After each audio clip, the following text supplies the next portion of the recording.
This is Pear Shaped in Dystopia.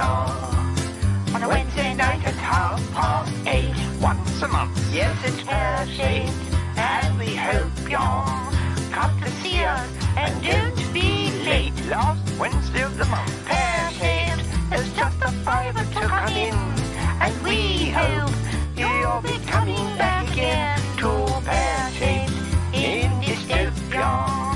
On a Wednesday night at 8:30. Oh, Christmas tree,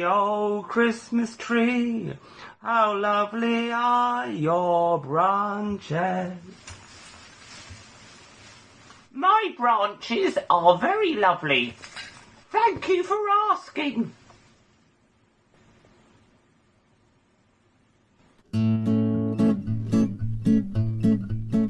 We're the grumpies, we love to moan and groan. We're the grumpies, we're always on our own. Complaining when it's raining, disappointed when it's not. Whinging when it's cold outside and whining when it's hot. We're grumpy and disgruntled, dull and dismal too. Moaning, groaning, whinging, whining, that's what grumpies do. Fucking Christmas. Oh, hello, happy Christmas. I had a lovely time. What did you have for a Christmas dinner? Did you have plum pudding? Did you have turkey? Oh, it must have been lovely. Did you have all the family around? Everybody happy and laughing and no fights, nothing? Oh, I love Christmas. I wish it could be Christmas every day, every year, for the rest of my fucking life. Oh, I love Christmas, it's fantastic. Yeah, oh. When Santa Claus came down my chimney, I'm sure the old bastard was drunk. You can tell by the trail of diced carrots and ale and the unusual smell of burnt semen. Is that right? Yeah.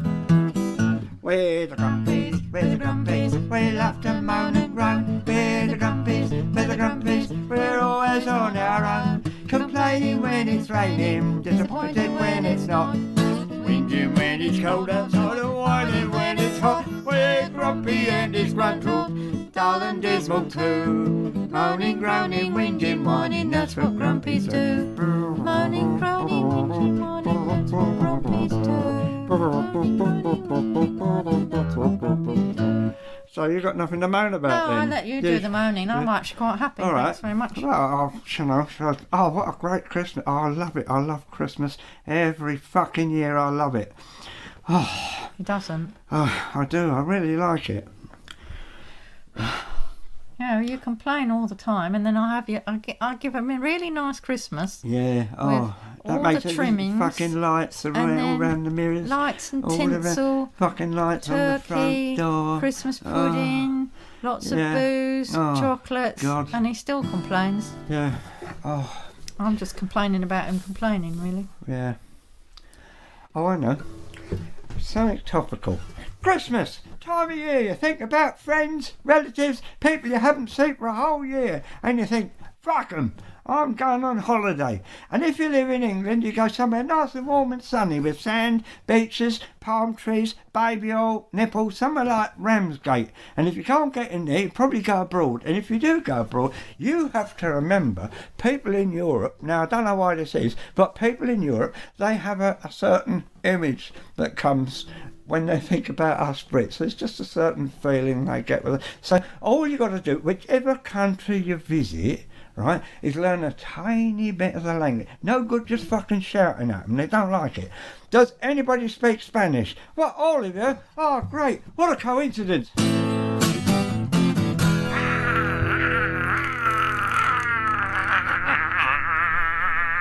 In Spanish, that means, hello, I'm from England. I'm a fucking idiot.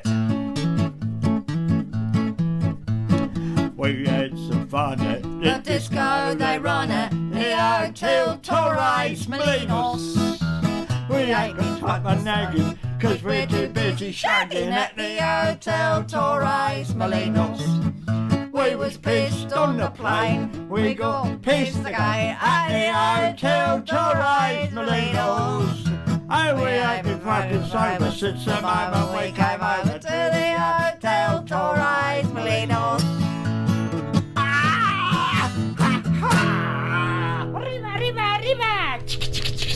Tap dancing on carpet.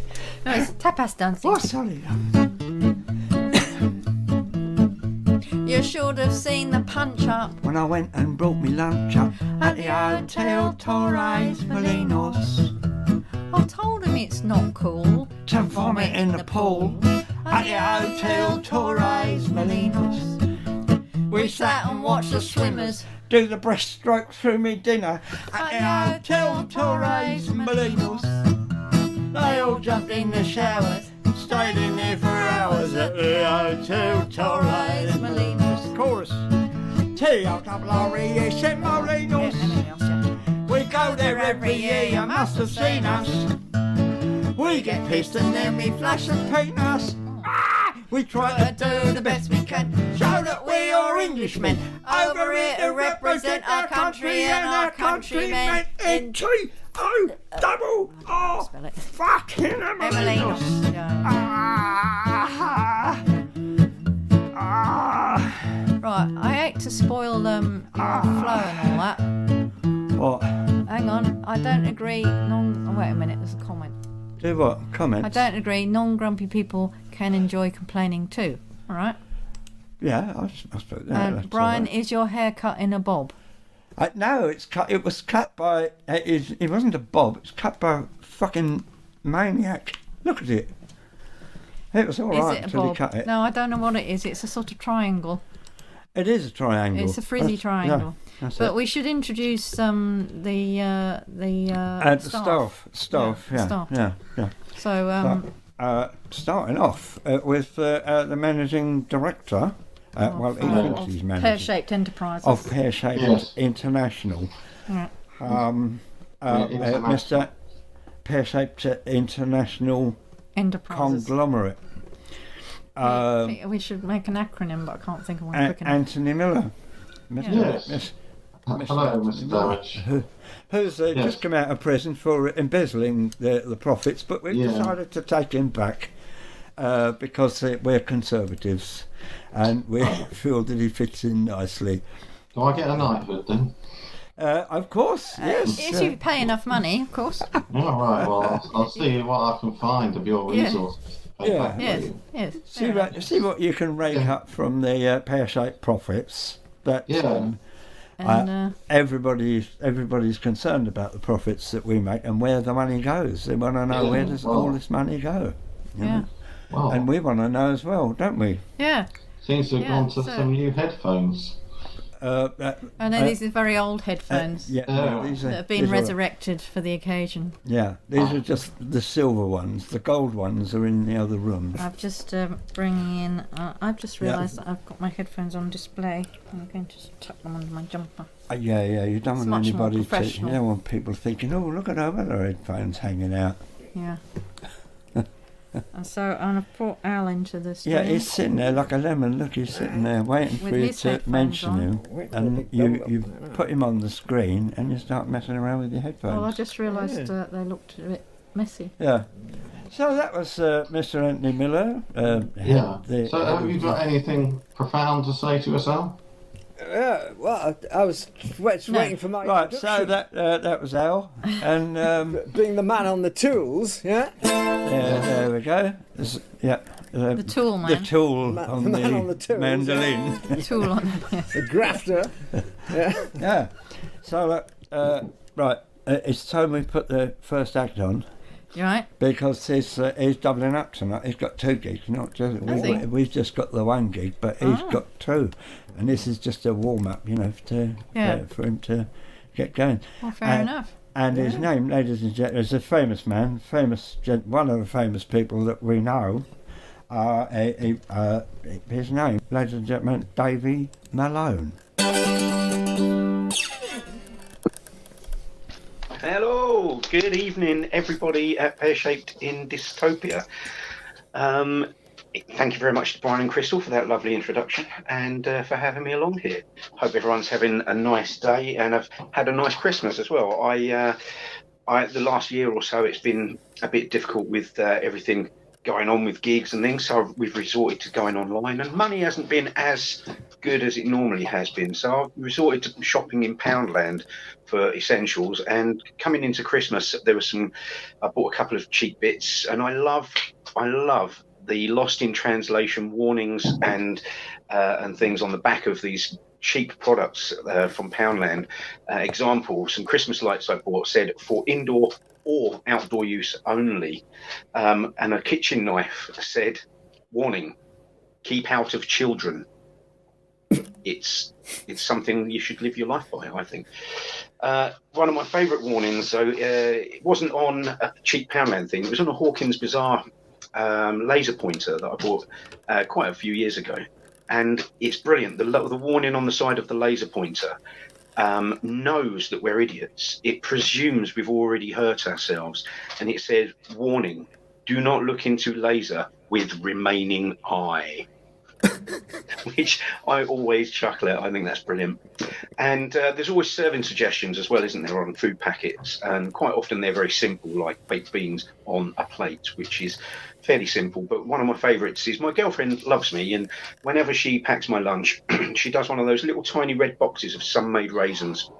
And she puts those in with the the sandwiches and crisps and things, because she wants me to have a bit of like natural sugar instead of horrible sugar. And anyway, on the side of these boxes, there's little serving suggestions, and one of them said, why not try tossing over your favourite breakfast cereal? Which is a nice idea. And I'll be honest, my girlfriend did say to me, if you're going to do that, would you at least do it to your own breakfast? So anyway, I'm going to sing you a song. This is a song all about what you might think is having a bit of a bad day, but it's a silly song. And it contains a warning. When you get in from work and it's been a rotten day, there's traffic jams and roadworks all along the motorway. Fuel prices are sky high and your motor's at a shunt, and your boss won't pay your overtime, the miserable rotten bloke.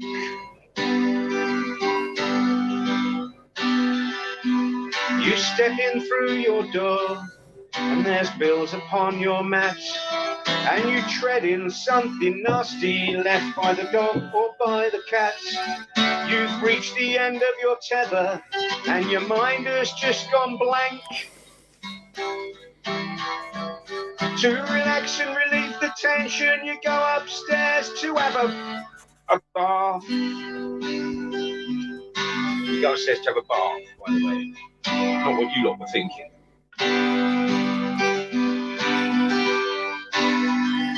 So the water's piping hot and you're about to take a plunge. There's a rumble in your belly from the beans you had for lunch. One thing you know will cheer you up, they tickle and make you laugh. And life don't seem so bad, blowing bubbles in the bar.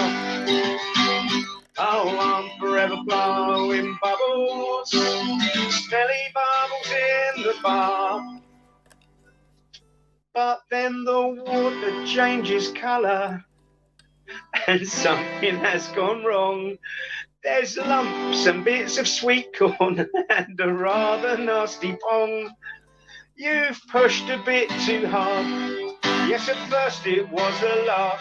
Just be sure it's only bubbles blowing bubbles in the bar. Just be sure it's only bubbles blowing bubbles in the bar.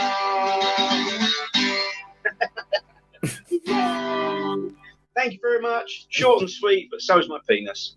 Love you all. Cheers. Davey Malone, I think that was. Good. So, hello, I'm Anthony. I'm just going to talk for a bit because there's no point in doing material because you know it. So I'll tell you about, I'm just here to fill in the blanks between the acts because, otherwise no one will watch, apparently. and that would be terrible if no one watched. We'd be like GB News, which is the place to go if you're a cancelled right-wing comedian to talk about how you've been cancelled. It's very strange. I keep switching it on randomly, and there's people like Lewis Schaefer forever talking about meat and eating meat, and you've got to eat meat and eat more meat. Anyway, so I'll tell you about my exciting life. I went to the post office, which is always like a sort of little trip to the USSR. And I went to Addiscombe Post Office, which is world renowned as the worst post office in the country. And I had a parcel that Ava gave me that had a little thing in the corner, like one of these barcodes that you're supposed to scan to tell them that it has a stamp on that's been paid for. But the lady scanned it and nothing happened, so she scanned it again and nothing happened, so she scanned it again and nothing happened. So I said, well, can you type it in manually? She said, no. I said, are you sure, there isn't some manual input override for the no? I said, well, what am I supposed to do? He said, I don't know. I don't know. And so I said, well, come on, there must be an answer to this, because you are the people who sold us the stamp in the first place, the digital printed out stamp. He said, no, this is the post office. That was created by Royal Mail Online. They are completely separate organisations. So I cannot override this because, I don't know how this is, but apparently there is a Chinese wall between the post office and Royal Mail, so that they are completely separate. Because otherwise, probably someone could attempt to do some terrible, desperate fraud, like actually selling a stamp.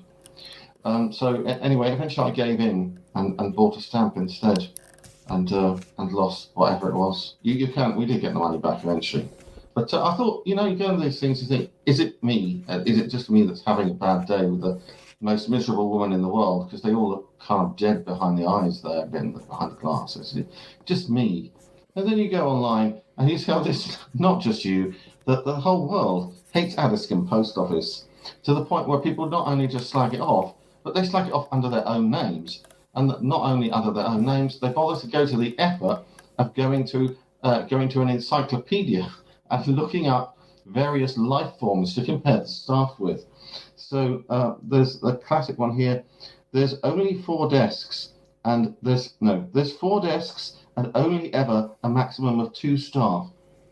Then add to that the fact that they work at the speed of the indigenous North American banana slug, which is the slowest slug ever discovered in the world. The staff also have the manners of a fed-up, angry black rain frog, which has been awarded the world's grumpiest animal.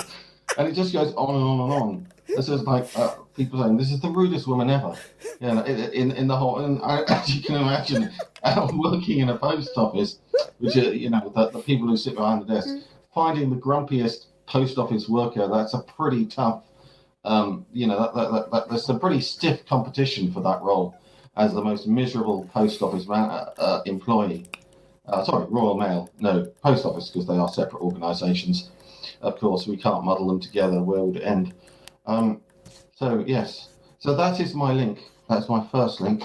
Following which, I will indulge in my other activity, which is introducing the next act, who, according to the running order, which I should be able to find in a moment, is Pat and Math. So if you have some love and appreciation for the wonderful Pat and Math. Hi, Sean.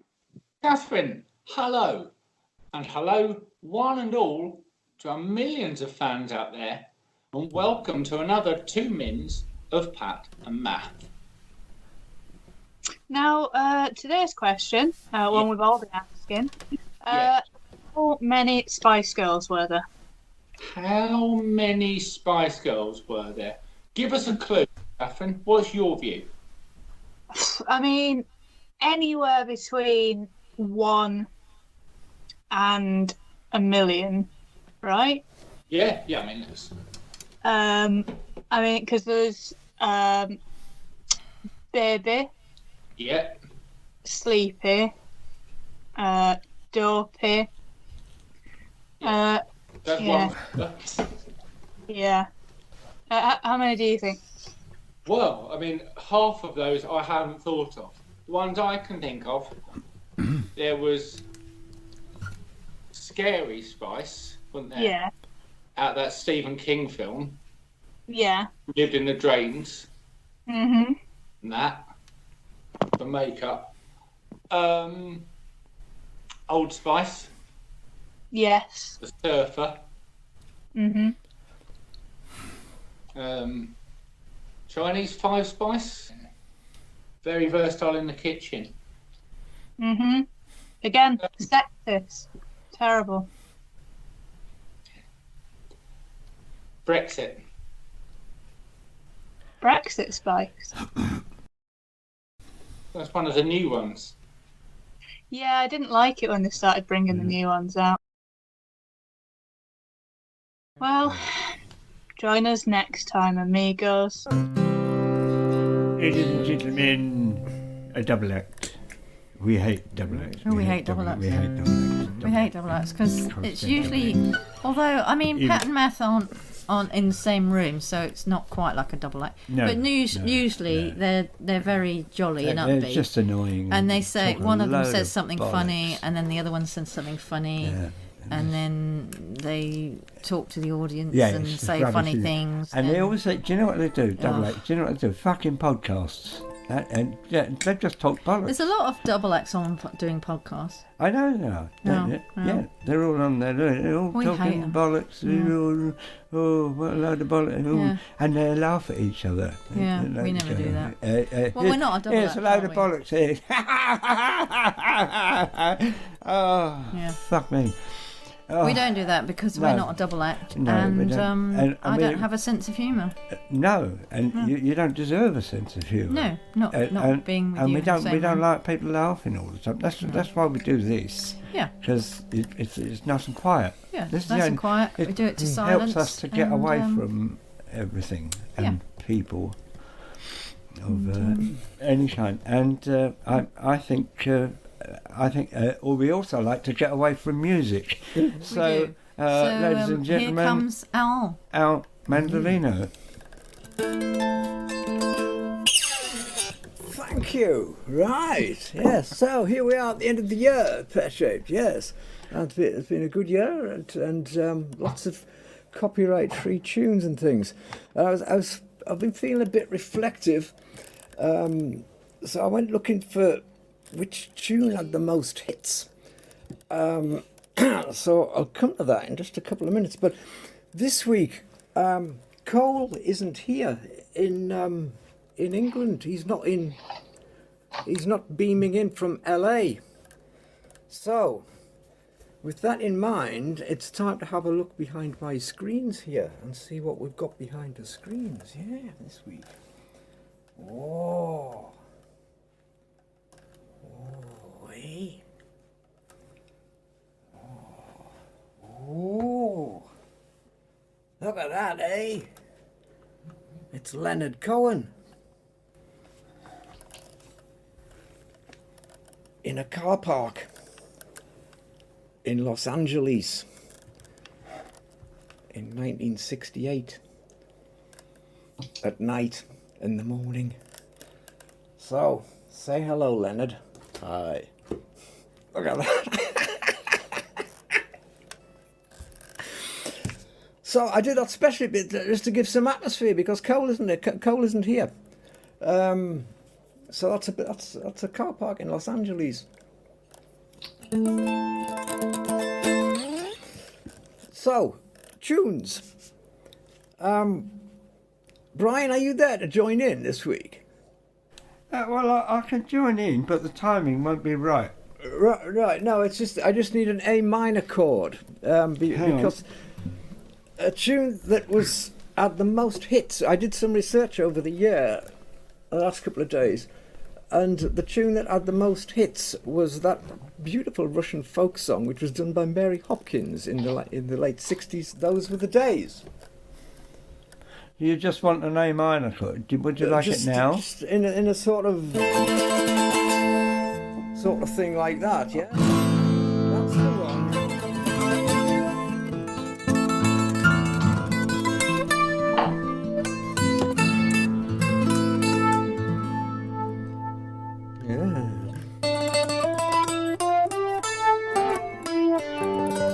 That's another chord.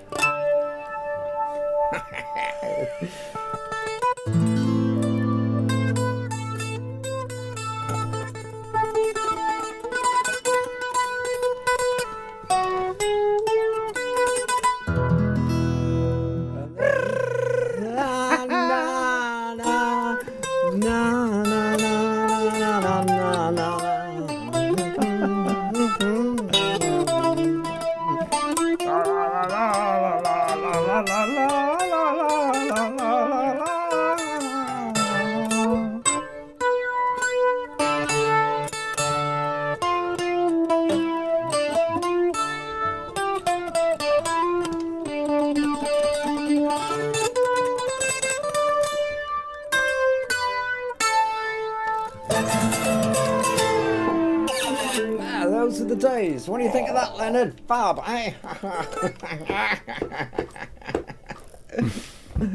How about that? Fab. Yeah. Are you operating that with your foot then? I spent all day making that. Isn't that good, eh? Yeah. Did you? Yeah, that's You've obviously amazing. got a lot of time on your hands. Yeah. I have, yeah. My customers have all got COVID. I hope you've got something else to use that for. Have you got another thing you can use that for? What you can do next month is change the head and we can have Elvis. Yeah, good to, yeah. Yeah, you just change the head every month. Yeah, just change it to anybody. Anyway, Anthony is going you're up to next. express his delight at what you just did. Delightful. I was wondering. I hope there are some more diamonds in the mine. Yes. Am I introducing an act, or just showing appreciation? You can introduce. You're introducing something. You are introducing If you want to. the next act, Well, all right. but you may feel free to express your delight. I'm delighted, but yes, I feel like I'm a Labour Party member who's elected Keir Starmer in 2020.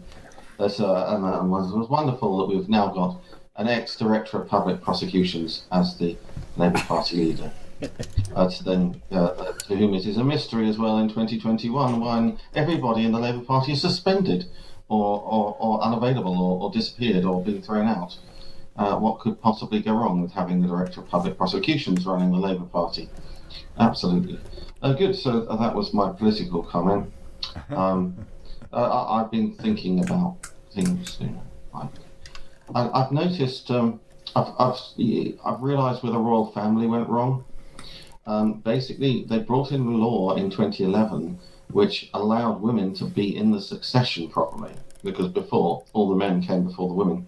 So they changed it. So Princess Charlotte is now, whatever it is, 4th or 5th in line to the throne. And that's a great move forward. But the problem is that the legislation wasn't retroactive. So if it had been, according to my calculations, Princess Anne would now be at number 9 and Prince Andrew would be at number 17. So it wouldn't really matter what Prince Andrew got up to because he would be so far out. Good. Well, that's my solution to the world's problems. I think there's the... I was just interested in it because we've got the Platinum Jubilee coming up. The Queen's now had so many jubilees, she's actually run out of official elements and jewels to have her jubilees named after this one, so they'll have to think of something else. So I looked up what are the alternatives once we've done platinum. There's iridium, gold, palladium, and rhodium are the top the top 5 precious metals in the world. Rhodium is at number 1, and platinum's now at number 5. It's gone down below gold and iridium. So that's what the Queen has done to metal prices. You know, platinum used to be more expensive than gold, and then the Queen decided to use it for her Jubilee, and it slipped down. So you think these things aren't important, but they have a very profound effect on commodity prices. If you're wondering what the others are used for, iridium and platinum are very popular in catalytic converters, along with palladium. Gold is just it used to be fancy, and rhodium is sort of stable, but it's kind of a bit crumbly, so no one knows what to do with it. But there's so little of it that the price is so high, because naturally in the higher atomic numbers you don't get as much of. So just purely by scarcity, it is the most valuable. So I'm looking forward to Queen Elizabeth II's Rhodium Jubilee, which I think will be probably in 2030. Good. So I think I'll introduce an act now. Now I've sorted out commodity prices. So can we have some love and appreciation, please, for the wonderful Becky Fury? Becky Fury. Right, so this is a genuine statistic from before the last election. 12 million Americans believe that the world is run by lizards. Now, if 12 million Americans believe a thing, then there's probably a good chance that it's absolute bollocks. But the thing is, there's some method in this madness, right? Because if you think about it, the truth is actually more terrifying. That we're alone in the universe on a big rock flying around a flaming ball of gas for no reason, and then we just die. And no one's in charge. There's no manager that you can speak to, Karen. Actually, if you look at it in those terms, the idea that lizards are in charge is actually slightly less terrifying, because at least if lizards are in charge, at least someone has a plan. Unlike in 1950s B-rated film about aliens, where, you know, the aliens would come to Earth and they'd say, take us to your leaders, and everyone would be terrified, there'd be a big fight that would ensue and the Earth would be saved. If aliens came to Earth now and said, take us to your leaders, I think people would be like, you know what, go ahead. I don't know, put your feet up, make yourselves at home. You'll probably do a better job than those cunts. I'm quite a big fan of conspiracy theories. I actually really like watching conspiracy theory videos at 5 o'clock in the morning on YouTube, and they're always presented by, I don't know, just some random person, clearly, because the amount of academic professional qualifications you have is probably in inverse proportion with the level of expertise you believe that you have in the field of conspiracy theories. Right, so it was a middle-aged woman and random housewife, and she was saying, well, I wasn't very interested in politics, and then I found out about conspiracy theories, about the secret societies, and suddenly I was hooked. And I'm like, yeah, of course you were, because who isn't interested in finding out about secrets, right? But that's not politics. If your politics involves a load of blarney about aliens from the fifth dimension, then it's probably not politics, it's just bollocks. Politics is basically very boring. It's admin livened up by the occasional sex scandal. Politics isn't interesting. You know, if you want genuine scandal, why not try reading Private Eye rather than Private Eye in the Triangle? Thing is about politics, right, is it's not interesting. It's not very glamorous, right? There's no grand conspiracies. There are no satanic cannibals and mono-eyed pyramids and Hollywood celebrities, lizard wizards from the fifth dimension, right? If your politics sounds more like the description of a B-rate movie than political theory, that is probably because that's exactly what it is, or it's Donald Trump's canvassing strategy for 2024.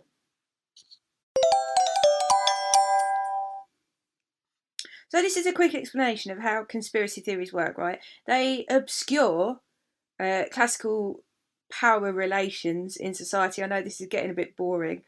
I do have a 10,000 word analysis of the revolutionary paradigm in the 21st century and its role in the Marxist superstructure. Don't worry, I haven't brought it with me. I'll try and get through this bit as quickly as possible. So the way this works, right? The way that conspiracy theories work is they obscure the power structures and stop people being able to engage with them. So this is a classical Marxist power structure, right? Pyramid of power, there we are, there's the top, there's the bottom. It's just boring, boring, boring, boring, boring, boring, right?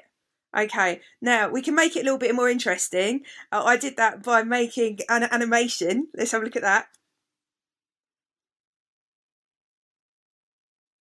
This bit really needs some music. There's some old kings or queens. This bird, don't know what that is, but I thought it might be fun to animate it.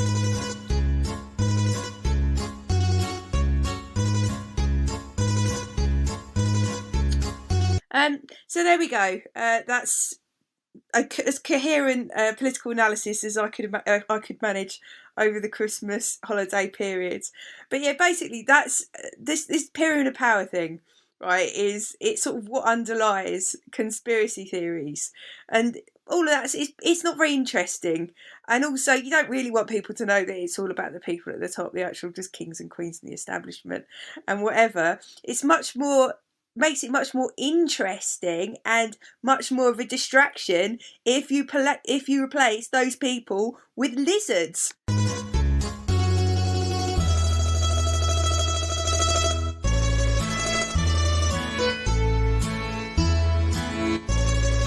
So much more interesting. Instant Hollywood blockbuster.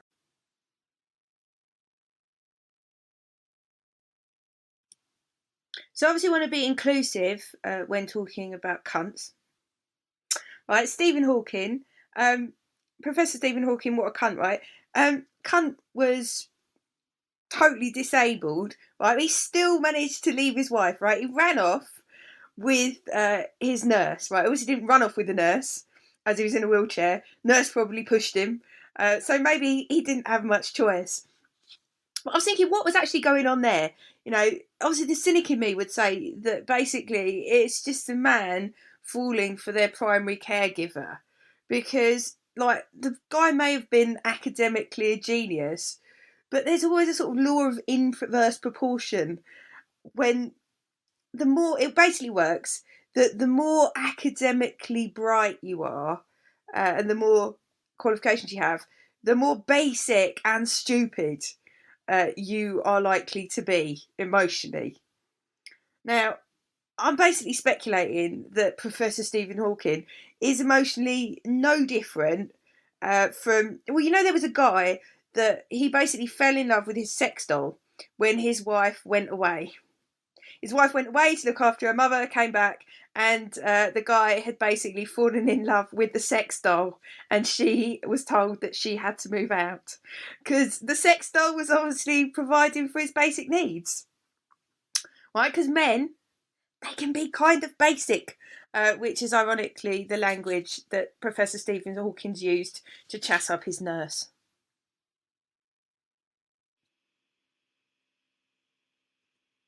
Right, you might remember this phrase from Brexit. Right, it's often misinterpreted as take back control.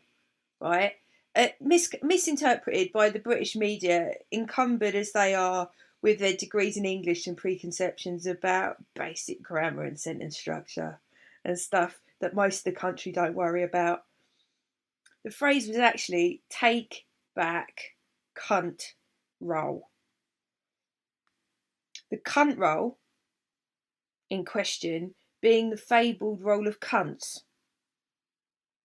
upon which the names of all the cunts in charge are written large. Now, the purpose of this guttural utterance, take back cunt roll, was to ensure that the cunt roll wasn't inscribed with the names of faceless bureaucrats in Brussels, but faceless British ones instead. If I had a little rainbow flag, Union flag, I'd wave that. Which is also why there was a toilet roll crisis, because it wasn't just the result of stupidity and selfishness. It was basically a noble, growl-like quest for identity, to reclaim that fabled cunt roll.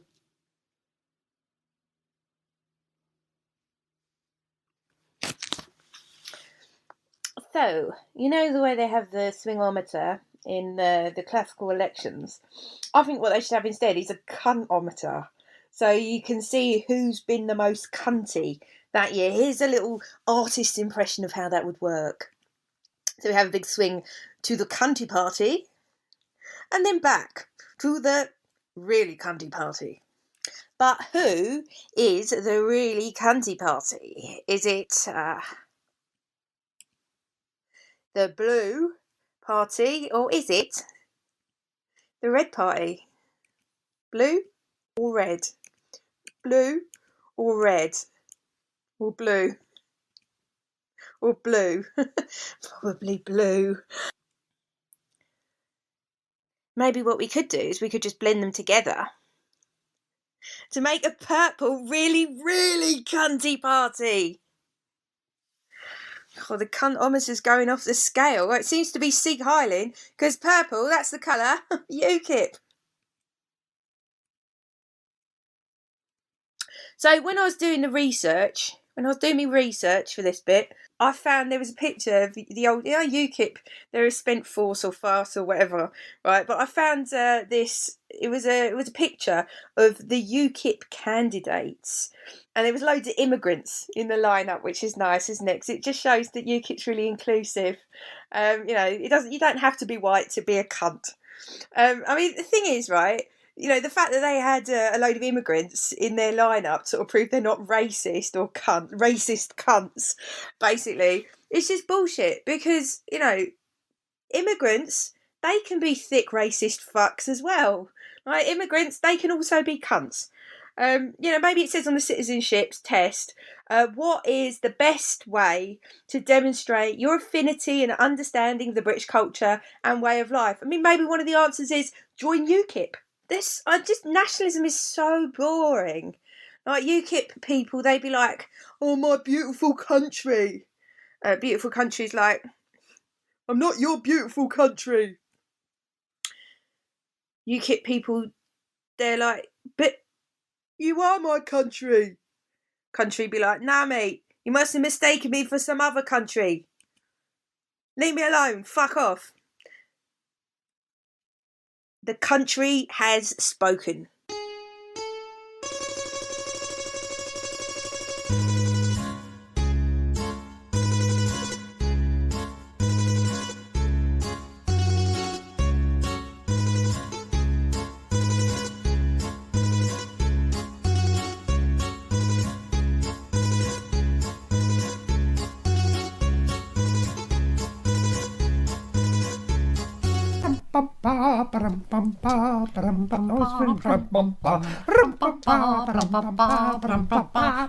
Do you know what you need after that?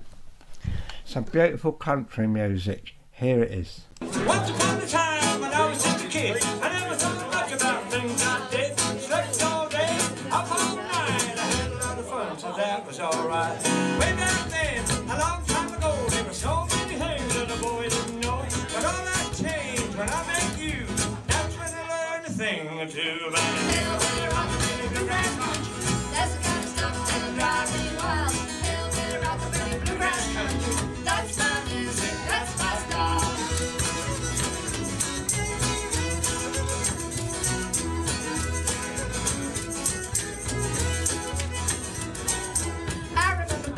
When I was just a girl, the most important thing in the whole wide world was to meet somebody who would promise to be true. All that changed when I found you. Mama used to bounce me right upon a knee. We were jiggling in time, it was always country. She'd sing me awake, she'd sing me to sleep. Whenever we play, it's not such a leap to hillbilly, rockabilly, bluegrass country. That's the kind of stuff that'll drive me wild. Hillbilly, rockabilly, bluegrass country. That's my music, that's my style.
bluegrass country.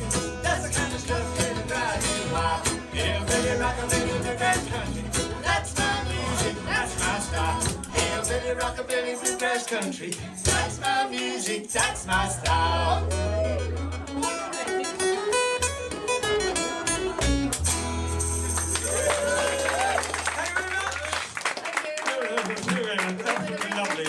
Marvellous. They were all our own songs.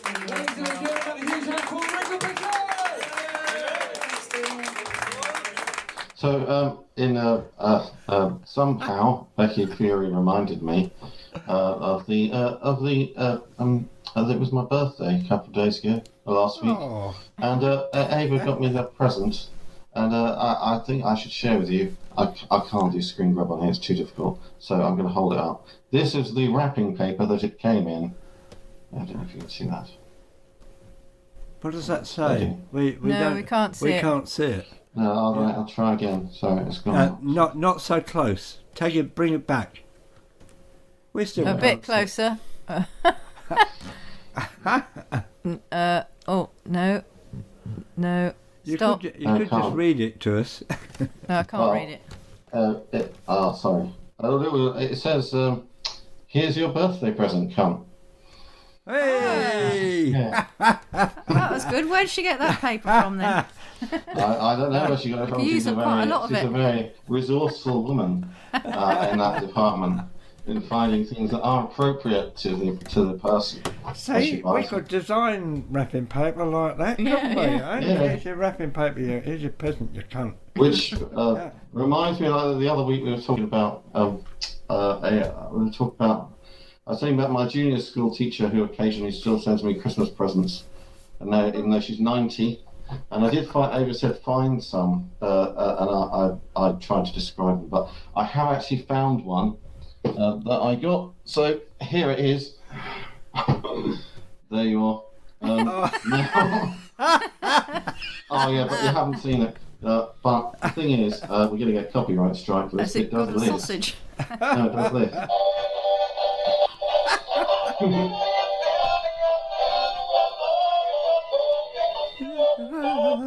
Oh, build me up, Buttercup. I'll switch him off because he goes on forever, and then we'll get copyright striked or something.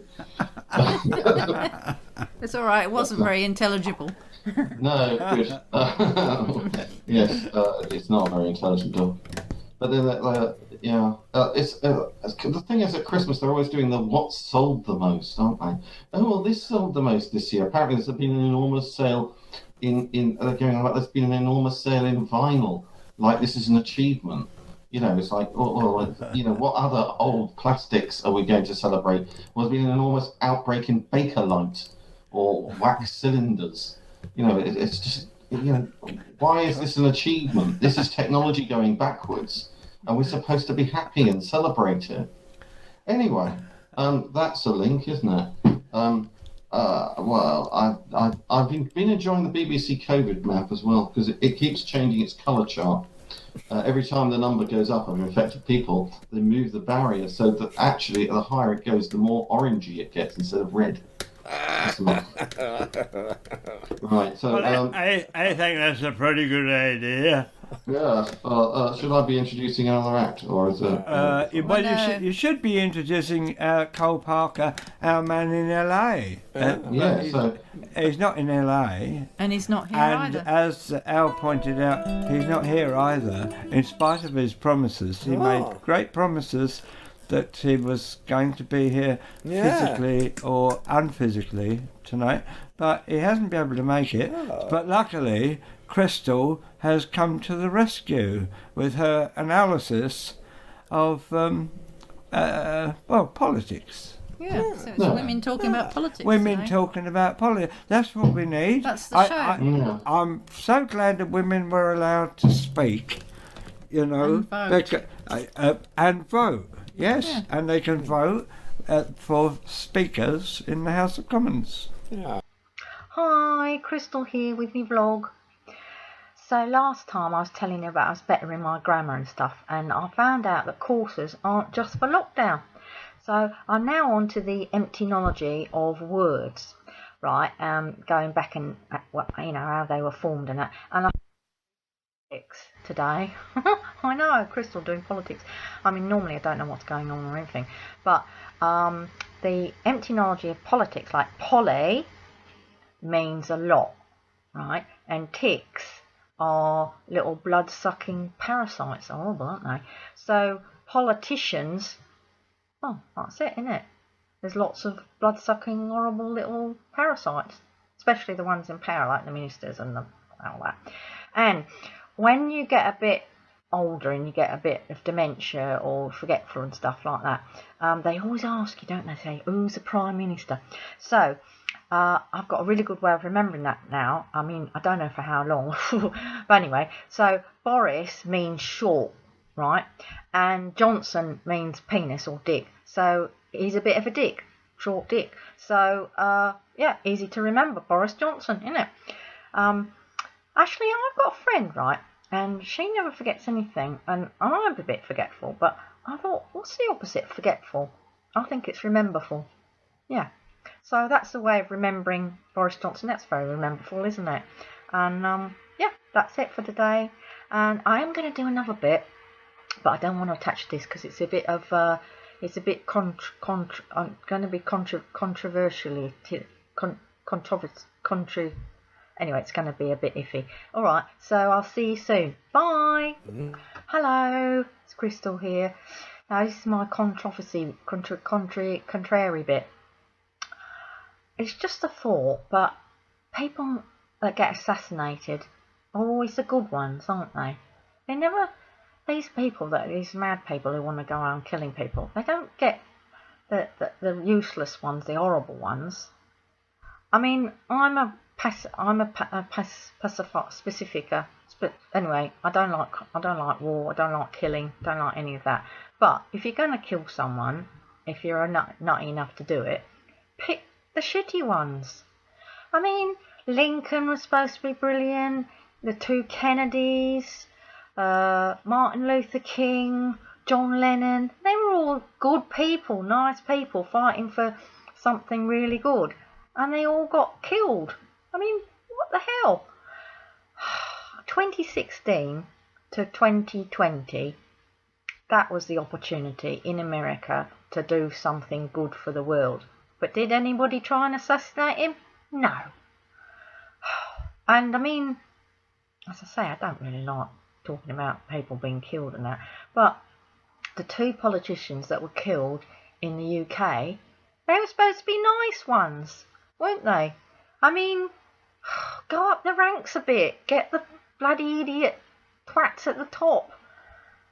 Honestly, you know, these people who want to go around shooting people just better buck their ideas up and concentrate and do a bit of research and pick the right bloody target. I know that's not very funny, but it was just on my mind. Okay, bye. Look, see? Yeah. That was nice. So I like Krysstal. She's good. She's like the equivalent of that BBC reporter. What's her name? The one who slags off all the politicians. Well, they think she slags them off. Laura Kuenssberg. Yeah. Krysstal is our equivalent of Laura Kuenssberg, and I'm sure that she'll be explaining more politics as the next year unfolds. Well, this year, but you know, because we knew that this year, you see, after 2020, we thought, right, nothing would be worse than fucking 2020, can it? And it was. So right now we're thinking, fuck me, nothing can be worse than 2021. Well, I've got news for you. We ain't saying nothing yet. Oh, I can't fucking wait. And it's nice to know. The main thing is that Brexit is working. We've got our country back. We've got our diseases back. We've got prices skyrocketing. We've got our high prices back. We've got our poor people back. We've got our homeless back. We've got more fucking homeless than we've ever had. Yeah. It's fantastic. Yeah. I love it. That's oh God, I'm so glad I voted for Brexit. Well, I mean, that's what people said in 1914, you know. on It'd Be Better in What? I'm 1915. so glad I voted for Brexit. Yeah. Oh, I see. Yeah, they thought 1940 was better than They said, 1915. oh, it'd be better in 1915, it'd be better in 1916, it'd be better in 1918. Yeah. They said, well, 1919, the war's going to be over. It'd be great. And then there's a pandemic and everybody died. Yeah. And Do you know, I've got a book here, The Chronicle of the 20th Century, right? So for every day of the 20th century, it's got a page. And it's been fucking shit. Right from before the 20th century, and it's just got worse and worse and worse. And I remember in the 60s when I was walking around, wearing a sheet and fucking jeans with embroidered Flowers on it. flares, and going, well, and people were putting flowers into fucking military men's guns. Go, peace, man, we love you, we love you. And I had no idea of all the shit that was going on at the time because I was young and happy and I'd just discovered wanking. So, it's only going to get worse. It's never been better, and it's never. The good old days were the better days. When the Beatles are going to say, so what's it like being a young person nowadays, going around smoking and having long hair and enjoying yourself and trying to be artistic? Do you think it helps anybody? Any normal people? Do you think they like? No wonder the Beatles fucking split up. I would have split up if I'd have been around then. They were the first not to be conscripted, weren't they? Really? Say that again. They were the first not to be conscripted. Not to be conscripted. Right. Yeah. Conscription ended in that time, didn't it? And Bob Dylan was so what's it like being a poet, annoying everybody with your rubbish? Not Lennon. Leonard. Yeah, I like Leonard. And what I liked about him was he said, hey, whenever I went in the studio, the musicians used to take the piss out of me. They really didn't like that. They thought, we've got this fucking idiot in again with his canting poems. I want to bring Becky in. We'll bring Becky in then. Because I was going to wait to the roll call, but you've taken so long to do the roll call. Yeah, Becky's gone to sleep. Look, it's all right. She's awake. Looking very relaxed. Becky, you were fantastic. That was fabulous. That was fun. I love Krysstal's bit. That was great. Oh, that's nice. I'll pass it on. Oh, the women are ganging up on us now. Just because we've let them speak. I think you definitely do a better job than Laura Koonsberg. Becky, do you remember? I'll apply to the BBC. Take over, because apparently she's having some time off or retiring or going somewhere else. Apparently, I think I'll apply for her job. I think Becky, Krysstal should take over. I'll send in a tape and say, this is a sample of my reporting. Do you think I could take over? Yeah, you could do Krysstal and the license shit. We could splice Becky's and mine together. Our pussycat. Come on. Oh, the pussycat. We could splice them together and say we could be co-correspondents. Do you remember, Becky? We had a chat a while ago. And I said, "Oh, I know somebody who'd probably like your stuff," and and we went and did a gig for it. And I think you sent him a tape or something. So I said, "Well, so what did you think of Becky then?" Well, he said every second word was cunt. And I thought, he said that's not going to go down very well in the tennis clubs, is it? Like cunt in this and cunt in that and cunt in the other. So, there you go. I won't say who it was, but you know. So, yeah, I should do a clean version. Well, you can't do a clean version of cunt, can you? It would have to be a different show. do a blooped version. Have a bloop. Yeah.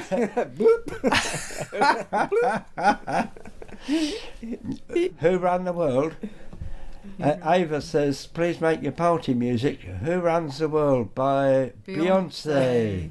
Beyonce. Oh, like her. She's a bird, isn't she? Beyonce, she's a bird. I like birds.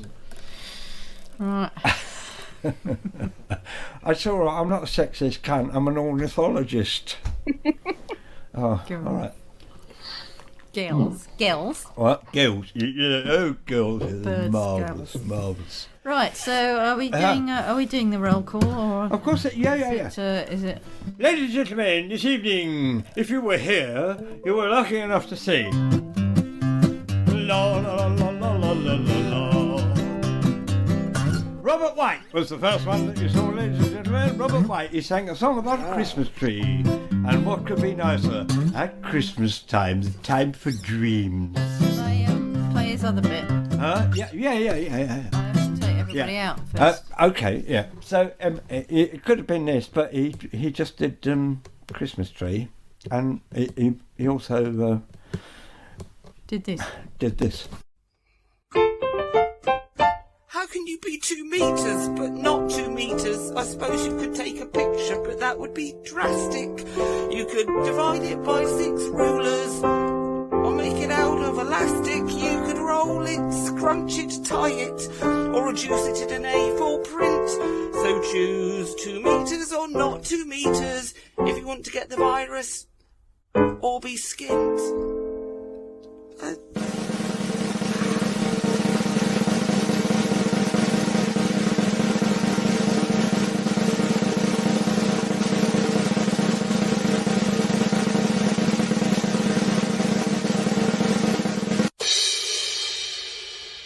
What? Oh, bug. Lockdown's the time to find your inner self, to free your mind and bring you perfect health. To think positive, be productive, get dressed, refreshed, and then the rest is yours to live. I wake each morning clinging to a bottle. Around me relics of a life I'd forgotten. There's a thing on my wall, don't know what that is at all. I smell too bad, my hair's my dad's and don't wipe my bottom. Isolating and it feels so great. Oh, it's rubbish. It's amazing when I isolate. Shut up. It's my special place, my little space. Stop it. Stop it. Isolating it feels so great. The very next day, gave it away. It's not even your song. Just shut it. Ladies and gentlemen, it was Robert White, the one and only Robert White. He's been on every episode at least twice. And then we were treated to Davey Malone singing a song about shitting in the bath. Yeah. Sorry, farting in the bath. I'm farting in the bath. I'm farting in the... And Davey's gone now. He's gone. He couldn't be bothered hanging around, so fuck him. He's gone. Yeah, we don't know where Cole is. No, nobody knows where Cole is. He's probably got jet lag. I'm sure, yeah. He might have been arrested. They probably don't let immigrants in anymore, especially from America, even though he's from here. Yeah. Hello, mate. I'm an English immigrant. I'm coming home. We don't know. He's disappeared. Yeah. But don't worry, he'll be back at some point. He was doing something like getting off a cruise ship, getting on a plane, coming to Orpington, going back again. That's right. It was. That was. He's lost in translation. Then he was on the plane. It's hard enough. It's just coming home, isn't it? Let alone coming over here from LA. What to do this gig? Yeah, to do this gig. Just to do the gig, yeah. Yeah, just to do Pear Shaped. Actually, he put a video of himself on the plane, but I did notice the plane was going backwards. Right. Well, when he sent me a little thing, and I thought it was a video, a clip to play, but it wasn't. It was just a shot inside his carrier bag. Right. Of him at the airport. He's at the airport, and he sent me this thing, and I thought, well, I haven't got time to watch it, so I got back to him, and I said, are you going to send me this fucking video properly so I can download it? He said, I didn't send you a video, it was a photograph of my carrier bag. Wasn't that interesting enough to share with us? Yeah. His headphones were in there. Maybe Why didn't you put that on? Because I couldn't download it. It was on some, you know, there's only 1,000 different ways of downloading things and making sure that they're going to work. And whatever the fuck he sent it me on, I couldn't use it. Because marijuana is legal in America, maybe he's eaten all his marijuana before he got on the plane, you know. So well, it's quite possible, but there seemed to be some in the carrier bag with his headphones. Right. Maybe so. There was some weed in the carrier bag. Now he hasn't turned up after being on the plane. Yeah, that's it. He's probably in the carrier bag with the weed. With the weed, yeah. Yeah. So I'm in the carrier bag with weed. What? Who knows? Who knows? Who knows? Hi, how are you? First of all, a few apologies. I missed November's show, and it was a parenting issue. And I'm sure all the parents out there will understand this is a very common problem. You know what it's like. You know what it's like when your daughter relocates to the United States to join you and then gets arrested for a felony by the Los Angeles Police Department and then gives a false name and she's arrested and then she has to flee the country before a court date comes up. And then they realise that she gave a false name, then they come and find her and then lock her up for a different kind of crime altogether. So, kids, eh? So yeah, she's back here, and I had to miss November's show, which is Thanksgiving. It was Thanksgiving, or American Genocide Celebration Day, as I like to call it. So you missed out on that. And then last night, you missed me, because I've been travelling for 23 fucking hours, and I just fell asleep. I fell asleep, and I was supposed to be here entertaining our viewer, and I apologise for missing that. And I hope you can give me some Christmas forgiveness, which is more than poor Ghislaine Maxwell's found, isn't it? She hasn't been forgiven, has she? It's a bit of a shame, don't you think? I mean, all she did was, you know, help abuse a load of children and fly them around the world so rich, influential men could anally fuck them and destroy their mental health forever. 23 hours of travelling, 23 hours to come back for Christmas. And look at my haulie, look. Underpants and some Muppet socks. I think my flights were about $2,500. Jesus fucking wept, what have I done? Because normally I'd be at sea. Normally I'd be on a cruise ship telling jokes to obese Americans. That's what I'd be doing, yes. But I'm not, which is nice, you know. Because cruise ships are an incredibly weird concept, aren't they? Think about it. You get about 4,000 morbidly obese people and you load them up on ships and you can see that these people are dying because of their food addiction. Some of them are too fat to walk. They have to get themselves around in motorised carts, reinforced motorised carts. Some of them have oxygen because they've got so much fat on their chest they can't breathe, they cannot function their lungs because it's too much weight pulling on them. But they get on the cruise ship and we take them into international waters and then we fucking feed them and we feed them and we feed them some more and then we give them some more food and we feed them. And sometimes they live, mostly they live, then they come back and then they, you know, carry on their hobby, don't they? Yeah, you couldn't do that with any other addiction, could you? You couldn't get 4,000 heroin addicts, could you, and put them on a cruise ship, make them go out to sea and then just give them all the smack they want, snort it, smoke it, inject it, knock yourself out, you little tigers, help yourself, you're on vacation, you deserve it. I mean, my wife's American, but she's got heritage, of course, and her heritage is half Cherokee, half Scottish. Yeah, interesting niche mix, isn't it? And the thing is about being married to somebody who's half Cherokee, half Scottish, anytime my wife's lying down on the ground, I'm never exactly sure which racial stereotype she's enforcing. No, I don't know whether she's just drunk or listening for the horses. I've got no idea. Yeah.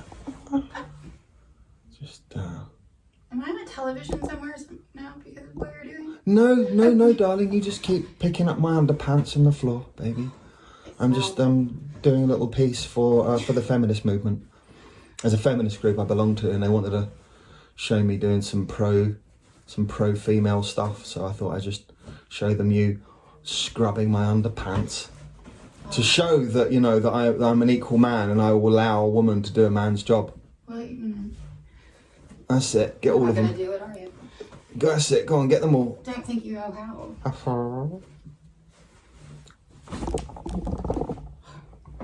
So many dirty clothes. Yeah, well. Seriously, am I on a TV somewhere? Because that's. No, not really a TV. Trust me, this thing's only got one fucking view anyway. You're fine. Would imagine, yeah. Oh! I mean, I can't divorce her. I can't have 3 divorces. My wife's made it clear. She says, if you break up with me ever, I'm going to take your dick pics to the press. That's what she told me. And when she said this, you know, first of all, I said to her, well, first of all, thank you very much for your support. It's unlikely that I'm ever going to get famous with the filth that falls out of my face. And to your second point, you're going to take my dick pics to the press, are you? Well, you knock yourself out. Yeah. You might find the market saturated. I used to give them out like business cards. Just put my email address along the shaft. That was my thing. So going to be seeing my family all coming over, because we're going to have like another Christmas day just for me, which is nice. And my aunt is going to be here, one of my aunts. And the aunt that's coming, bit awkward. It's an aunt that's always hit on me ever since I was a teenager. Always, you know, sort of like tried to prey on me sexually since I was a young boy. And it gets a bit awkward. I remember the last family gathering you had when she did this to me. It was a funeral, actually, and it was afterwards at the wake back at my uncle's house. And she had a couple of bottles of wine, got a bit brave, bundled me into a corner, and started going, whoa, whoa, Cole, whoa. Oh, Cole, if I was 15 years younger. I said, yeah. If you were 15 years younger, you'd still be 15 years older than me. We'd still be related. And you'd still look like that. I'm only here for a week. And I'm flying back to LA. And I'm not looking forward to it, if I'm honest. I've been in LA too long. I'm starting to get sick of it. All of it. Like, everything. Even the animals. I don't even like the animals in LA anymore. Like the dogs in LA, they're bred to be smaller and smaller and smaller and tiny, tiny little dogs. And all they do is they just shake the whole time. They just fucking shake. And you know why they shake, don't you? Because every dog in the world has been bred down from a wolf. Every dog on planet Earth believes itself to be a wolf. So when they're only that big, they know something's not right, don't they? Yeah. Having lunch with a friend of mine in LA, and she said, I've got a new dog, would you like to see it? I said, yeah, sure. So she got her phone out of her purse. I thought she was going to show me a photograph of the dog on her phone. No, the dog was underneath her phone in her purse. Yeah. She got her purse out, this tiny little dog, and oh my God. Oh, thank you. And then, of course, it started shaking, didn't it? Shaking in fear. Scared that a dragonfly might sweep down and pick him up and take him off and he'd never see him again. Tiny, stupid dogs. Or dogs they think that are breeds that aren't breeds. Hiking with a friend of mine, she brought a dog. I said, what kind of breed's that? She said, it's a cockapoo. I went, what?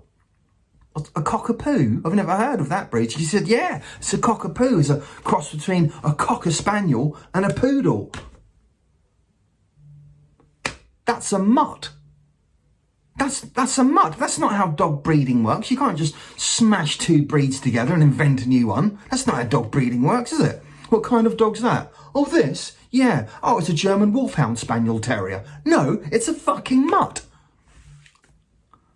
So, thank you, all of you. When I say all of you, I mean, you know, our viewer, for forgiving me for missing you at the end of November, and also for falling asleep yesterday for my show, like a professional wouldn't. Yes, that's right. This is Cole Parker, live in Orpington, Kent, for Pear Shaped in Dystopia. So, ladies and gentlemen, it'll, next month, Anthony, yes. Al, Yeah. Becky, next month, it means we've been doing this for a whole year. Yeah. Not every fucking week for a whole year, because it nearly killed me. But a whole year. So what episode is this? This is episode 24. 24, is it? Yeah, but by episode 18, I had decided to commit suicide. 18. And 2 days later, I thought, no, we just go monthly. Oh. So no, hang on. We went Episode 16. What? 16 was it? I've been taking notes because. Have you really? Yes, Oh, I have that's the notes last here. thing we need is somebody taking notes. Do you work for the the government? I've been. I have a list here. Are you a lizard? I was going to make a graph, but I thought we've had enough. Yeah. I was going to make a graph of how many hits we've had on Yeah. YouTube. Yes, we started off with 76, and then it plummeted to 20 on the second episode. But it did peak. The way I did those were the days. It peaked at episode 17. Just Right. before your breakdown, Yeah. it peaked at 57 views on YouTube. Yeah, yeah, it's all in the graph. I thought 16 or 17 was the breakdown. Anyway, it All doesn't right. matter. Yeah. So that was Doesn't matter. a breakdown. But I've decided to carry on until I Good. die, Yeah. which Well, may be you know, very you soon, maybe sooner than we think. You were taking forever to edit it, and I said to you, well, there's an equation of the ratio of material to editing to finished product.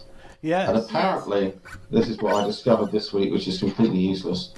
When Charlie Chaplin fell out with the studio system, his ratio of material filmed to actually used was 50-1. So you could be there, Brian. Yeah. So he would shoot 50 times more takes than he would actually use. Yeah. We could have been there. But he was good, wasn't he?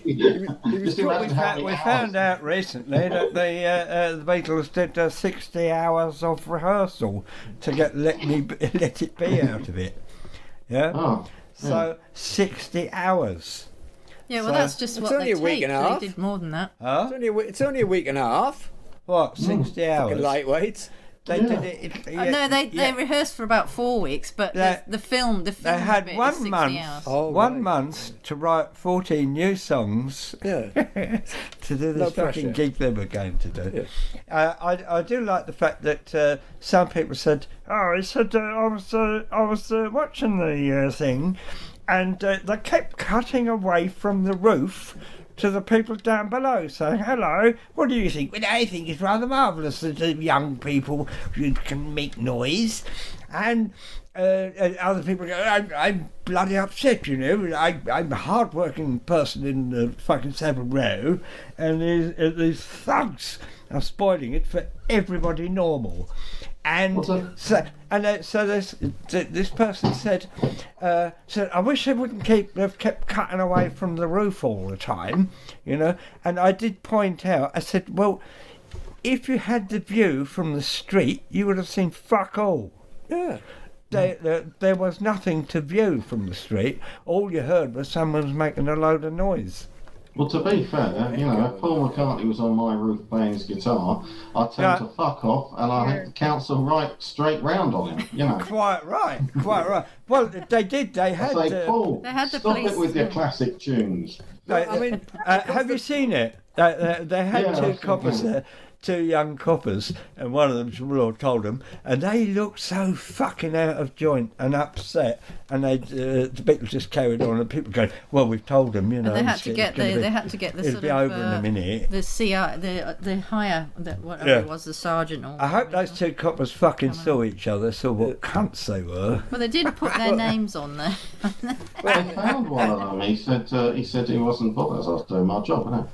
Huh? Yeah, that's right. But he had that look on his face, you know, like, I'm a police officer, you know, on behalf of my country, and I spoke to them and they didn't obey.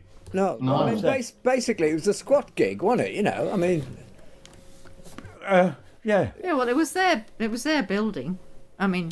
Yeah, they're squatting on their own building. As far as I'm concerned, I can doing a gig squat on the roof, anywhere you I know. want. Yeah, that's all right. Of course, the police are going to turn up, aren't they? It's a squat gig. I'm bored with this. We're supposed to be doing the fucking. We got to Davey roll call. Malone. We've got to the first act so No, we far. got to Davey Malone because you talked about shitting in the bath. Yeah, David Malone. I'm shitting in the bath. Yeah, so that was good, wasn't it? And then after that, oh no, another fucking double act. Pattern math. Oh, we put them on twice on every fucking episode. That pattern math. And sometimes I haven't got a fucking clue what they're talking about. Like now, I won't have a clue what they're talking about when you find it. Hi, Sean. Catherine, hello, and I got a little something for you. Welcome to 2 Mins of Pattern Math. Sean. Yes! Who was the first of the gang to die? Now, if memory serves, I believe that Hector was the first of the gang with a gun in his hand and the first to do time, the first of the gang to die. Oh my. Oh, wow, Hector really racking him up, isn't he, there? Yeah, I mean, he was hitting all his targets, I think it's fair to say. I think it's unfair of his mates, though, to just, let him have it all. Yeah. I do wonder, though, if that was because they were terrified of him because he was packing a piece. Maybe. But, always did it all happen in one, perhaps? Did he die in custody because he had a gun? You think it was just one crazy afternoon? Yeah, at the football. Morrissey is essentially saying, remember that day? Yeah, maybe. Poor Hector. really bad afternoon. Maximum lols. Major japes. Yeah. Yeah. Yeah, it could be. I mean, certainly it seems. Well, it sounds more interesting than I'd ever imagined the North could be. Mhm. Well, the Southerners don't like the Northerners, and the police are all Southerners, aren't they? All cops are bastards. So. Yeah. And all cops are Southern. Mhm. Akas. A cab. No justice, no peace. No Northerners. Fuck the police. Fuck the North. So look, I don't know about you lot, but I haven't got a fucking clue what that was about. Do you know? No, I just assumed you knew what they were about. No, I don't. Yeah, but I like them even when I haven't got a clue what they're talking about. I just quite liked how shocked Sean looked. I like when what's her name said, all cops are bastards. Like really actually put an expression before. But he actually he did look surprised, didn't he? Like he'd never heard it before. When he said maximum lol, I thought that was a good. Yeah. So that was Pattern Matt, and I told you, fucking double axe, they just talk a load of bollocks. I don't know what. Wait, what are you doing?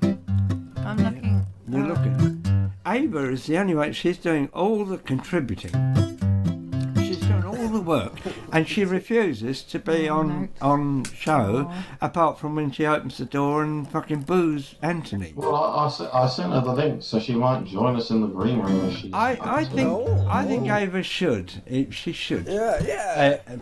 She says she's got a little something for you. No. A Batman thing. Is it a Batman thing? No, it was when he was talking about getting rid of Paul McCartney off the roof.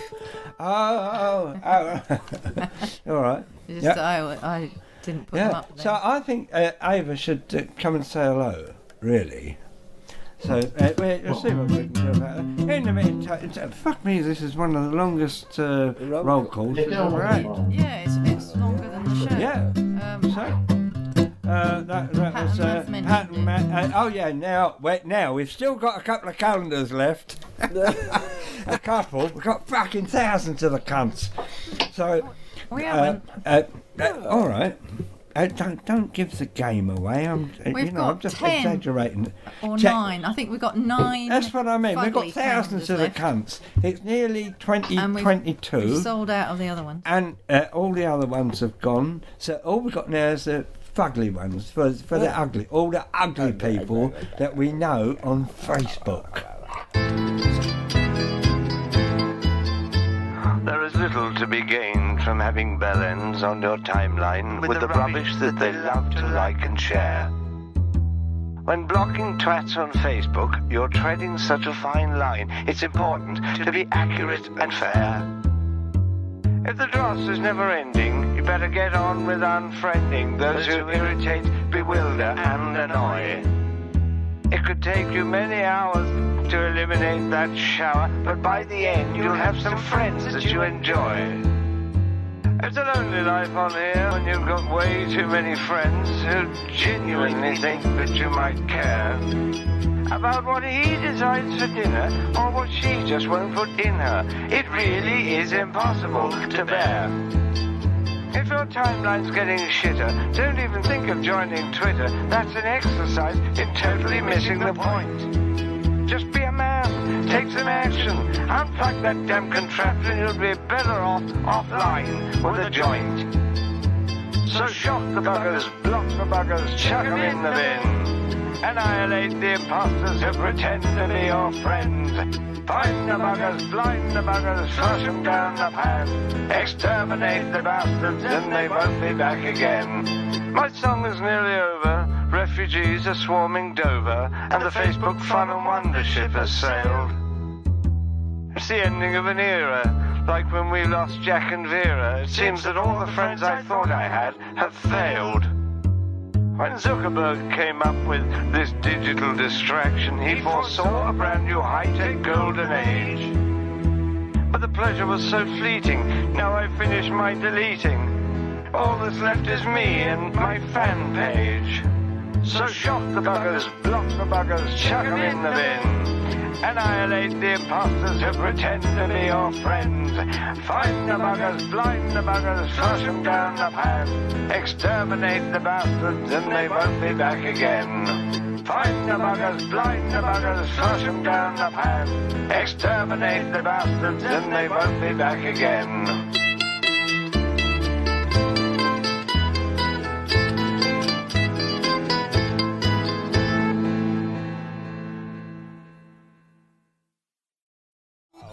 Yeah, so in case anybody doesn't really know why we're showing that, we haven't just got random calendars to set for sale. No, we've just got ones for next year. We've just got there's Brian's artwork. They're Brian's frankly friends. So, because somebody who we asked to sell them at a gig just said, "Oh, Brian and Krysstal got these calendars." They didn't actually explain that it was Brian's art. They just sort of random. They never told him I was a great artist. No, they said he was a great artist. No. So that's why we're doing masterpieces. But we've only got 9 left. So Do you know what I hate? Comedians who've got something to sell. Yeah. I don't know. You lot are the only people I know who haven't written a fucking book. I have. Have you? I have. It's still available. Of course you have. Yeah. Published. Everybody I know has written a book, and it's impossible to sell calendars when they've all done their fucking book sales beforehand. See? Oh, you can see me down the back, I'll sign it, I'll sign your tit, I'll sign fucking anything.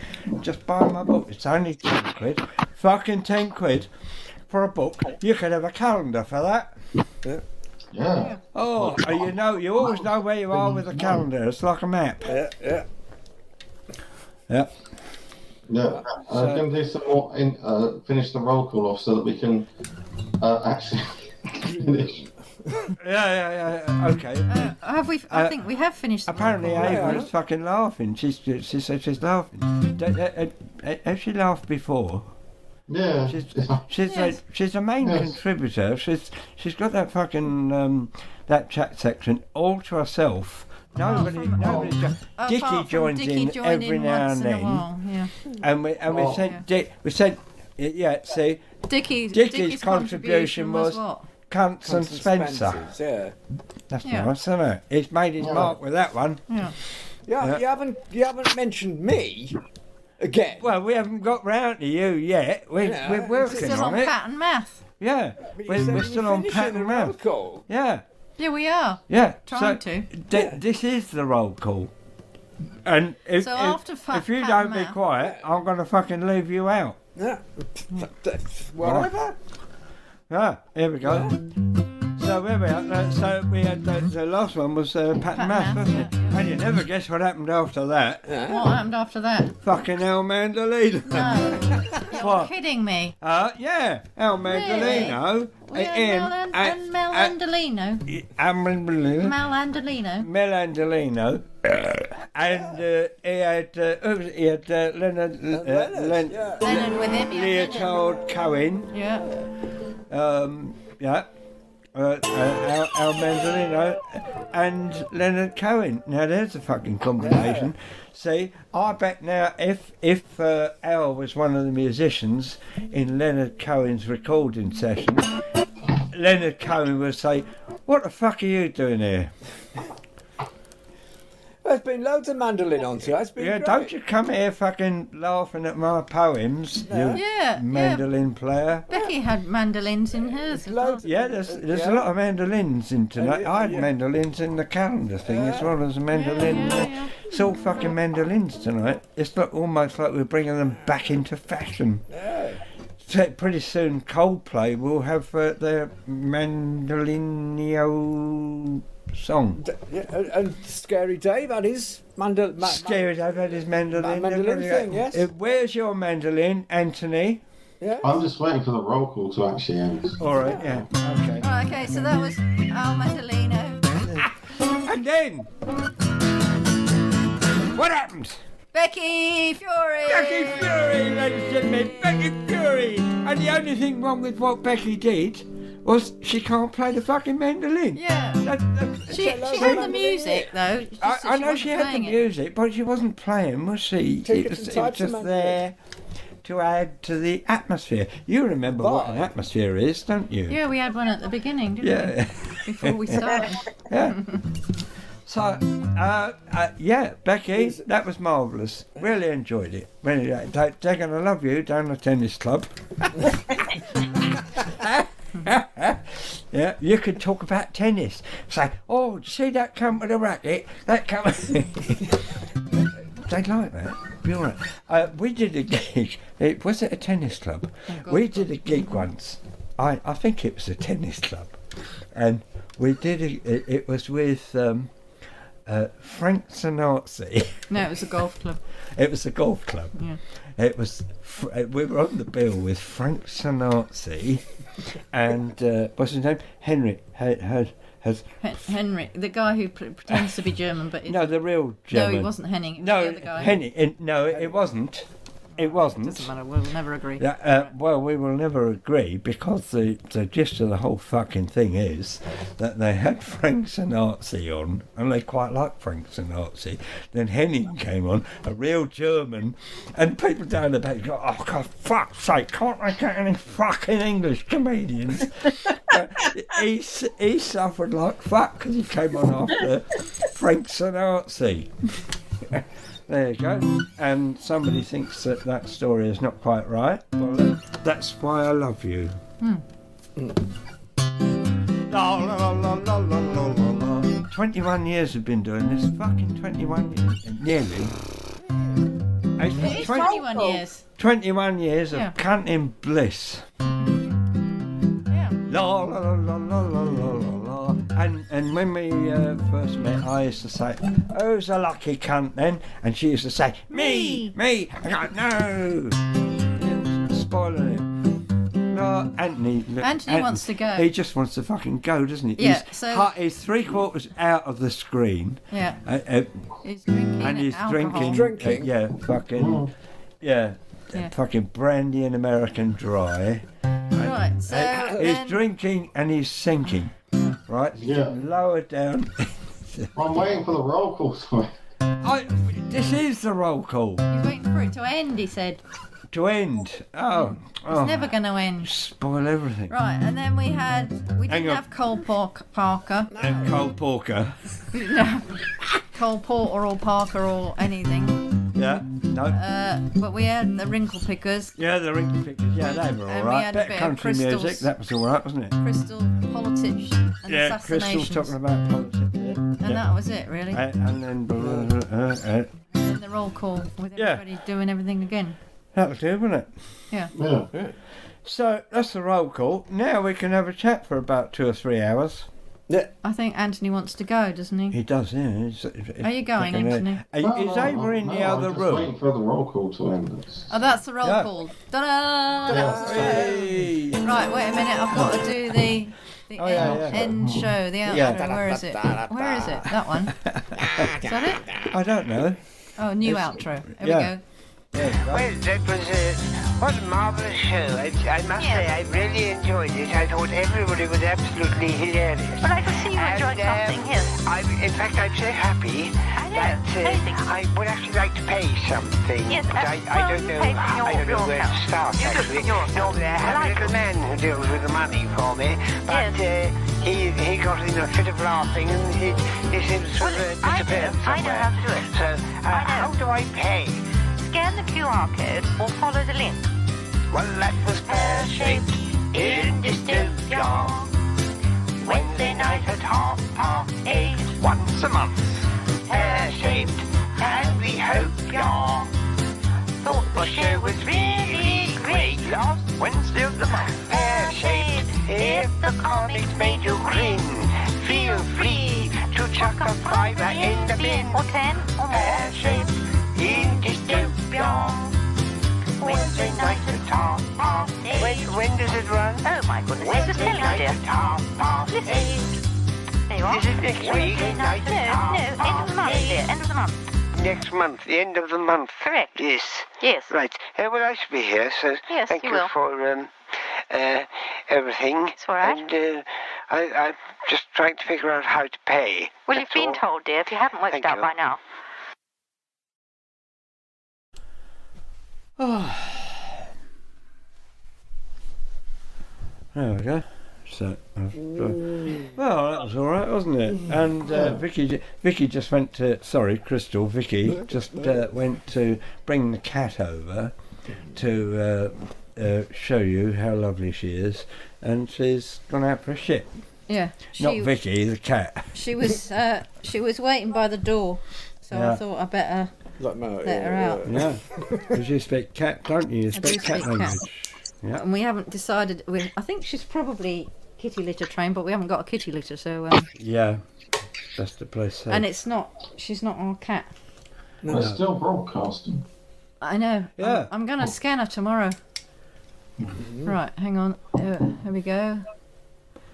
Greetings from the Theo Sticks Lad. in the wild west is of Cork. in Cork. We're related to We Theo have Lad. broken reception. Great Yeah. to see you. Thank you. Broken reception. Hello, Theo. That sounds like a song or a show, doesn't it? What does? Hello, Theo. No, broken reception. Oh, yeah, it sounds like a wedding. West Cork, I know West Cork, yeah. West Great Cork, place. yes. Yeah. So Cork and Theo Kerry Lad Mountains. is a distant relative in far as West Cork, actually. Yeah. Bantry Bay, etc. Ah. Beautiful ah. place. Right, I'm just going to see if So the my cat's dad still was here. from West Cork. Charleville. From Charleville. So, thank you very much. That was fun. It's great. More fun than I imagined, but then I'm more pissed than I intended to be. It was fun. I had a good time. It was fun, wasn't it? Yeah. Yeah. I'll find out tomorrow when I try and edit it and try and make it look respectable. Yeah, I suppose. Yeah, did anyone else get an invite to do a competition to be the best comedian in the whole world competition? No. No one even bothered. No. Well, did you? So I got this invitation, so I was on Twitter, and it said Yeah. Becky and other comedians. Why don't you enter this best comedian in the world competition? In the whole I was fucking like, world. well, because that just sounds like total bollocks, so I'm not doing it. And then I got prompted 3 times, and I just uploaded something, so I was like, right, I'll go on their website, and I spent the £2.87, $2.87 it was, to enter. Yeah. I entered it, and somebody got back to me and said, "That's perfect. We love your stuff. It's amazing." Right? And then on Christmas day, I got a message telling me that the jurors had looked at my stuff and they didn't think that it could go through to the final. But I was thinking, what fucking jurors are sitting around on Christmas? They've not got anything better to do than sit around on Christmas Day and message me to tell me that I'm not a finalist in the best comedian in the world competition. Well, just somebody harvesting $2 from. Well, many I was also people's- thinking, are they harvesting, like, is it basically a comedy fishing scheme? They're getting Yeah. people to upload their material. Well, I want to know where all that money has gone. Yes. They just want... Ah. How many million comedians are there in the world? You know, if But you do get you know who the 5 are? I don't know who the other 3 are, but the 2 best comedians in the world are Darius Davis and Robin, what's her name? Banks. Robin, what's her name? It's a girl, Post offices. female comedian, does a lot of stuff with Laughing Horse. Oh, yeah. Right, I know who you mean. I know. But yeah, they're the best comedians She in the swims a world. lot. Yeah. Well, that's, that could go on forever, couldn't it? Every week there could be the best comedian in the world. Well, it could. But it's a bit weird who was running the competition. I kind of wanted to know who was behind the competition. Yeah. It feels a little bit like nepotism, which is absolutely no problem, and that's what a lot of competitions are about. Yeah. But I don't like the fact that I just sent all my material somewhere, and then somebody also messaged me on Christmas Day to tell me that I hadn't won, which just felt like a bit of an anti-present. Perfect timing. I was too drunk to care. Not that I would have cared anyway, but I mean, I did care enough that I'm just sort of making a bit of a point about it. In fact, I've sort of nearly forgotten, but I mentioned it to you. That's why I'm talking about it now. Because the day afterwards, when I sobered up and remembered, I was kind of pissed off. Yeah. I won't enter any competition of any kind. They can fuck off. They can fuck off. I had a really good Christmas. A couple of years ago, I had the police turn up on Christmas Day. Yeah. Knocking on my door, asking if they could come through me home and look over the back fence and see if next door had been broken into, because next door's burglar alarm apparently had gone off.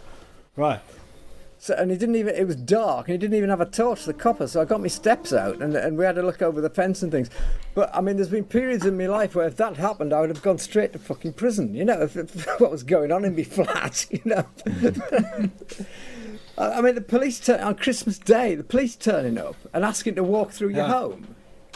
And I said, yeah, fine, I'm fine, just walk through, but... I used to have a recurring nightmare that the police had turned up to see if I had any bodies hidden anywhere, and I actually did. In the garden pond. I would have a couple of people buried there, probably relatives, that they would be buried there, and so far nobody had noticed, but they come to have a look, and they used to look under cushions and things. And this actually was just that's a dream, isn't it? That's a bit. Yeah, it's a dream. But you had a body buried in the pond. I felt really bad because I thought, I hope they don't fucking. I hope they don't find what I've got under the pond. I had a dream a couple of nights ago that I helped someone hide a body. Great. No, I was really scared. I woke up and I was like, thank fuck, that didn't happen. And it was no connection with you. It wasn't a body that you were.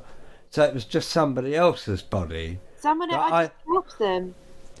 I've just rewatched all of The Sopranos. And it's great. Every now and then Tony would get a phone call from someone, Tony, we got something to get rid of, and he's come round and chop it up, fucking, if it's a restaurant, they're chopping somebody up in the restaurant, and he said, I'm fucking glad I'm not eating here on Monday.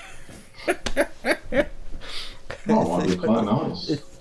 We're still broadcasting, by the way. We are, yes. We're broadcasting for about 15 minutes, then we stop. Right, this is still being broadcast. You're Anthony wants to slag somebody off. And that's what Well, it is. no, I just don't want to be under the spotlight all the time, you know. I'm a bit All right. switch off, which I can't. Okay. if you're Anthony sending wants out. us to stop broadcasting. Yeah. I've just spoken to the engineer. Yeah, okay. She's struggling with the cat. She's trying to get it to come and say hello, and it doesn't want to fucking know. So? Loads of comments. Huh? Right, okay. Yes, thank you everybody for watching. There's still 5 people left. Yeah. And on the request. It's difficult, isn't of it? the Words, staff. I know, stringing words I've together. got a cat It's on the end of a difficult. string here.